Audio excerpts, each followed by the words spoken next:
एकरा पर लाखों लाख बनल बाटे। रील लड़का लड़की बनौलन हम, जब लड़का लड़की रील बनावत रहन ओकर मिलियन में, कई मिलियन, 25 मिलियन, 20 मिलियन ओकर जात रहल व्यूअर। जौन हम गोले बनी, जौन आप लोगन देखत हुआ का गोले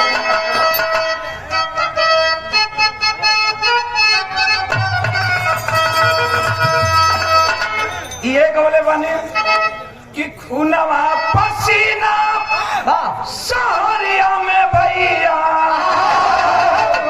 खूनवा पसीना सहरिया में भैया, कौड़ी के भाव में बिकाइल बा।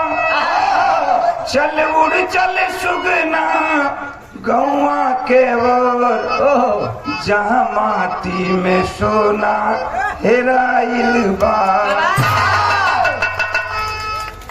उड़ चल सुगना गौवा के ओर, जहाँ माटी में सोना हेराइल बा। बना सजा के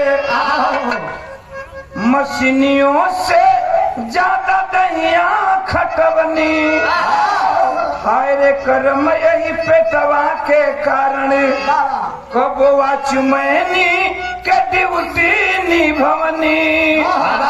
भीड़ में वैसा भुला गईलो जैसा, भीड़ में वैसा भुला गईलो जैसे, बोरा से सरसों छिटाइल बा। चल उड़ चल सुगना गौवा के ओर, जहाँ माटी में सोना हेराइल बा। तो कोई जरूरी नहीं है। आज ये गीत बम्बई में, बॉलीवुड में, हिंदुस्तान के बॉलीवुड में चर्चा का विषय बना है। तो कहले का मतलब हमारे तने बा।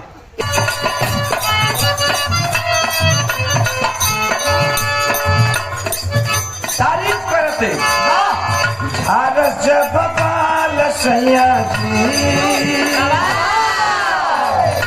लागस कमाल सैया जी,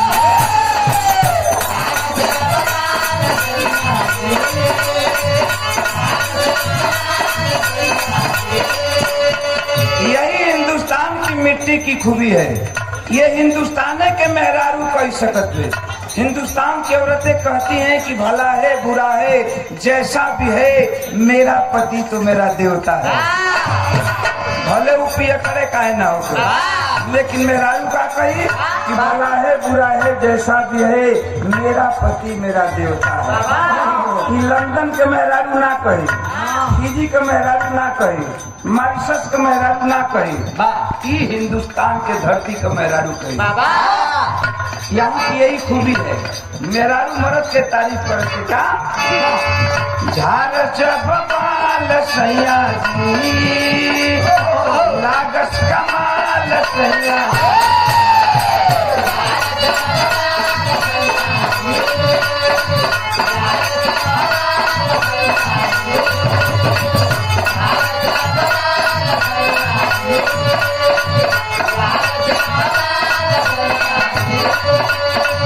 बगली से निकाल सैया जी,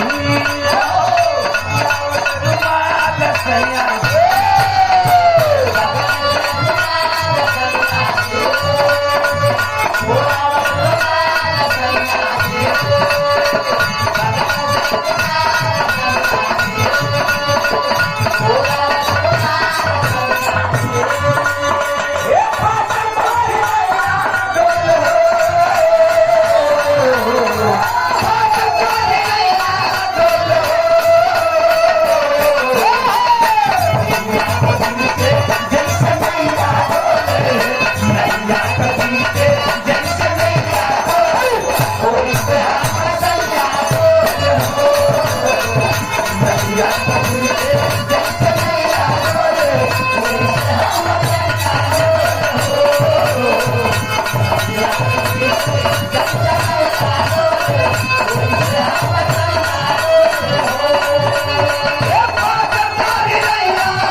गोविंद